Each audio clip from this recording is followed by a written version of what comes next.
What's up, ARC fam? Noah here. Today I'm on vacation and decided that I would go ahead and catch up on some of the toy reviews that I have been piling up.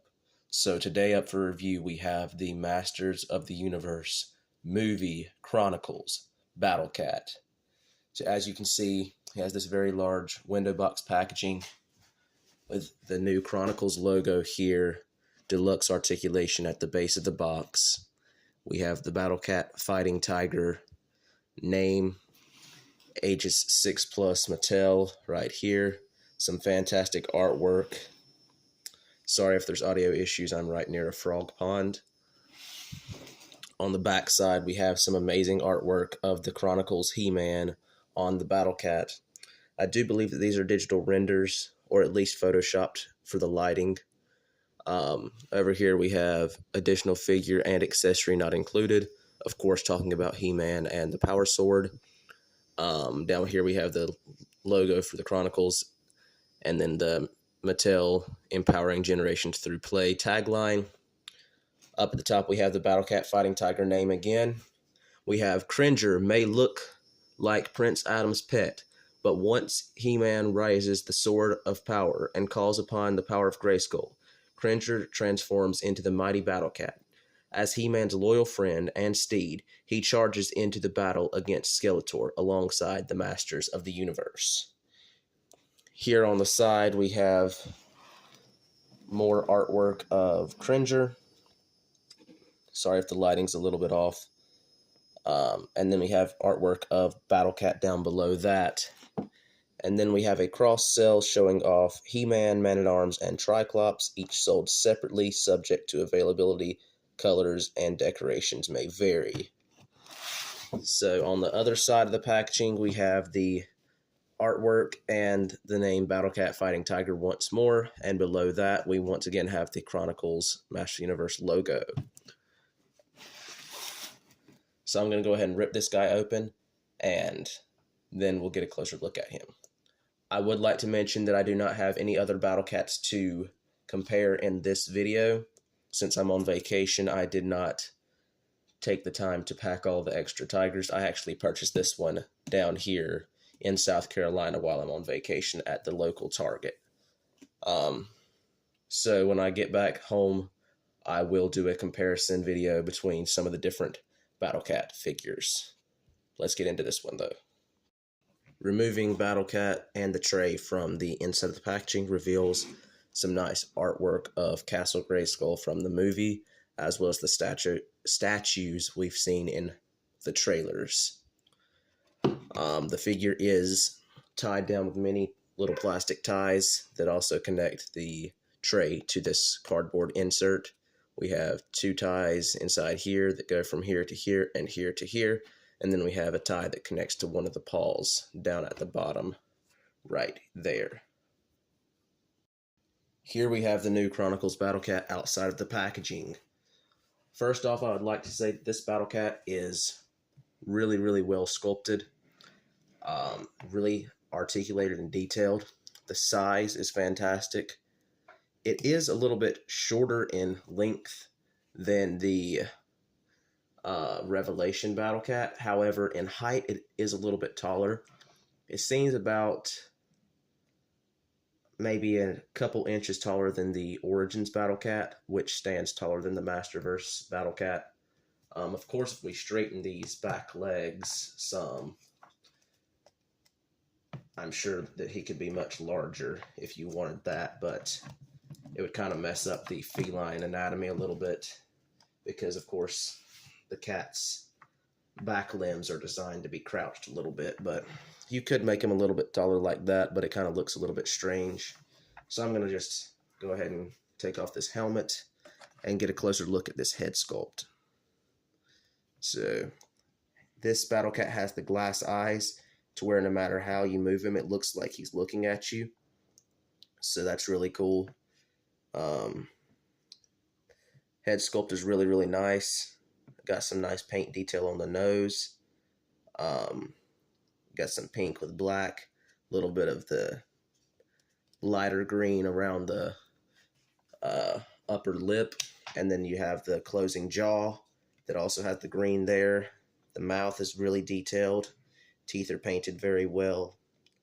The upper teeth actually have the drop down joint to where they can drop down a little bit and then push back up, so that when the mouth's closed, you can just see the two incisor fangs hanging out. But when you open the mouth, you can pull those down to see all the teeth. Sorry if the lighting is a little bit messed up. I'm not used to filming in this space. Overall, really nice head sculpt. Saddle looks fantastic. It has a new strap design that actually covers the chest right here and then straps around. My straps are a little bit twisted inside the packaging, so you may have to remove your saddle and heat that up to stretch them back into the proper position, just depending on how your figure's packaged.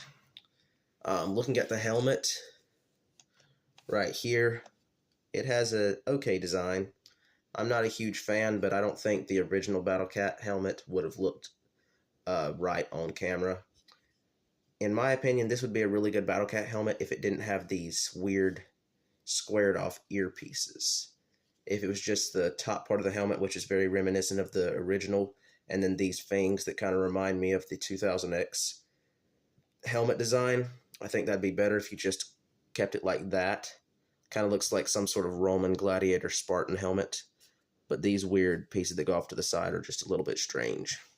But as you can see, there's actually holes through the eye slots this time to where you can see the actual Cringer or Battlecat eyes through the helmet. The helmet does sit a little bit loose on the head, but if you click it just right, I think it should stay for the most part. Yeah, so there's just the right spot where you have to click it. You have to line it up with the nose and the brow, and then there's how the Battlecat helmet looks on the figure. I'm going to go ahead and remove this helmet, and then I'm going to go over the articulation. The head can go up and down on the main ball joint right there. Can look to the side, look to the other side, and kind of turn just a little bit. The mouth, of course, can go up and down like I showed you. The teeth move separately, so you can get a nice snarl. Not quite as wide as I would like. A little bit wider would be nice, where you could actually like fit a character's arm in there or something, but it's good enough for what it is. The second part, the neck piece, seems a little bit stuck on mine, but it arches a little bit downwards and then upwards, and then it rotates all around, so you can get some really nice head turn right there in that piece. And then, like I said, up and down, so he can look up a decent amount and he can look down enough. The front legs, they kind of go inwards and outwards, and then they go forwards. Actually, they go all the way around, so they can rotate all the way around, inwards and outwards, like I said.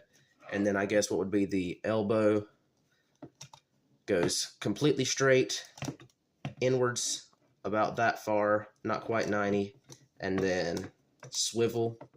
Then the paws go up and down. Really good articulation there. They also have a nice paw sculpt on the bottom, unpainted. The Masterverse actually has the paw parts painted, but the claws are painted, so that's good enough. Then the rotate side to side, so you can get some really far sprawled out poses with the cat ready to pounce, like so. Something like that is a pretty decent pose for Battlecat / Cringer. We haven't really seen that much of Battlecat in the trailers. We've seen him, I think, once or twice in the most recent trailers, but this head sculpt does seem to match the Cringer that we've seen in multiple different iterations of the trailer. Back to articulation, there is a cut in the middle, which does not really move much with the saddle on. Like, you can go a little bit side to side, just in that first part, and then there's a second piece that moves the rear a little bit more. So once we get the saddle off, we'll be able to use those articulation points a little bit better.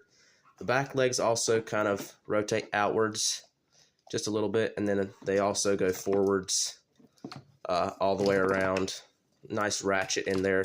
Not super tight, but tight enough that it's not going to loosen over time, I don't think. The knee right here, the first knee goes about that far and then straightens out and then spins. And then the secondary ankle or knee part goes all the way back that far, then forwards, rotate all around. So good articulation there.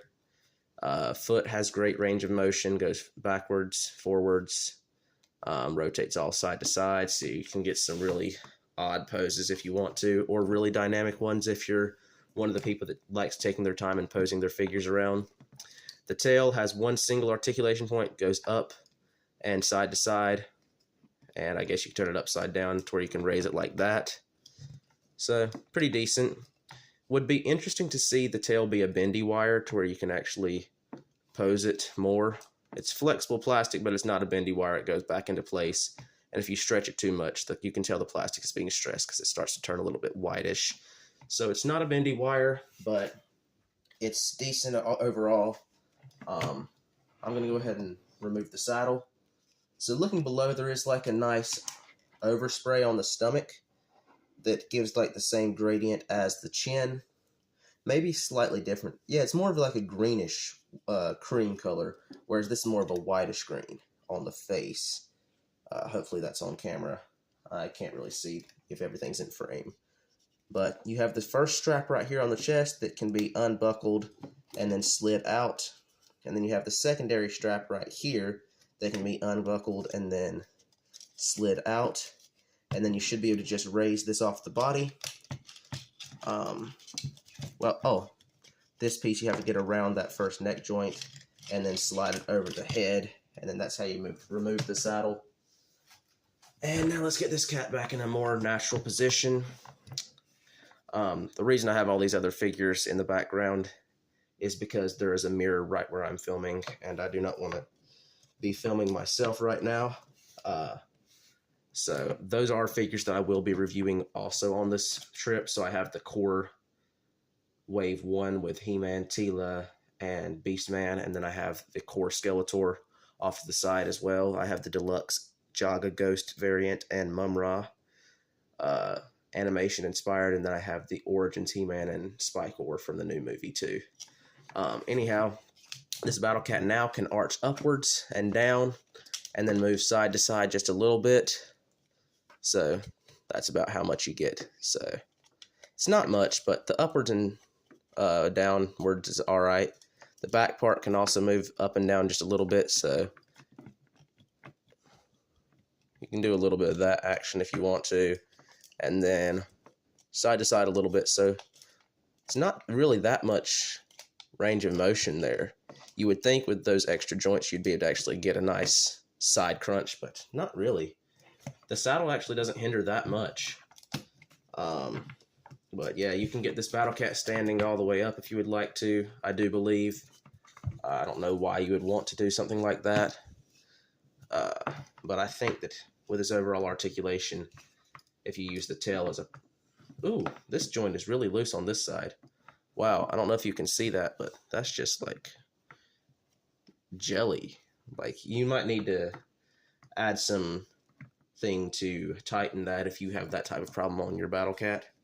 Like in a standard pose, it's kind of fine, but that's a little bit disappointing for a $42.99 figure plus tax and stuff. That is pretty insane to have QC issues at that price point. Like I said, I have no Battlecats to compare, but I have opened my Chronicles He-Man, so I will bring him in and see how he fits on this Battlecat. So yeah, the Chronicles He-Man fits really well on this Battlecat. There are some little issues with the way you have to pose the legs, but for the most part, he fits really, really well. He's really, really well sized for this Battlecat. It looks accurate to the movie scaling that we saw in the short trailer recently. The little leather skirt piece gets out of the way enough. It's pliable to where you can sit it on the saddle. So yeah, this He-Man and this Battlecat work really well together. This helmet is a little bit iffy. you might want to use some sticky tack to hold it on, or if you don't like this helmet, I do believe that the Classics Battlecat helmet does fit on this Battlecat, based off some other reviews that I've watched, and so does the Revelation one. The Classics one actually scales pretty well with this Battlecat. The Revelation one looks too big, but you may want to either use sticky tack for this if you like this helmet, or maybe get a custom helmet to fit this one if you want a more classic look. But like I said, this He-Man looks really, really good on this Battlecat. The first spike on the saddle fits the hand really well, so he can hold on and you can raise the figure up. He-Man's not going anywhere. I mean, of course, if you turn it upside down or some crazy sideways angle, the figure's not going to stay on because it's a figure. There's force called gravity, but overall, this He-Man fits really well. I'm going to go ahead and try some other He-Man figures that I have with me that I brought for my later review and see how they look on this Battlecat. So first up, for my next size comparison and figure that I would like to try on this Battlecat, I have the Cartoon Collection 2000X He-Man. He sits really well on the figure as well. That's the good thing about this new Battlecat, is his torso is narrow enough to where you can sit a figure on it, whereas the Masterverse one was just entirely too large. But yeah, this He-Man fits really well on there. His legs do look a little bit wonky. You may have to mess with those just a little bit, but once again, place the hand on the first spike. Helps keep the figure on there. You can raise the figure up to about that far, maybe farther, and he's not going to fall. Rock it around. He's still good, so it fits your Cartoon Collection 2000X He-Man just fine. So if you want this, because it's already kind of 2000X inspired, do a few modifications, add the paw gauntlets, and you could have a nice oversized Battlecat for your Cartoon Collection He-Man. Moving on. Here I have the first release vintage inspired Origins He-Man. So it's not the very first He-Man from Wave 1, but it's the second He-Man, but the first version of the vintage inspired one. And of course it wouldn't matter which version you have, but Origins figures fit fine on this Battlecat. He does sit a little bit sideways on this saddle. Well, actually the saddle's sideways. There we go. But he fits on there just fine. Not as good as the Cartoon Collection, just because the way his legs are just overly beefy. But you can put a standard Origins He-Man on this Battlecat too. This one does not have a hand where it can grip the claw, so it may fall if you raise it back, but I mean, that's pretty decent.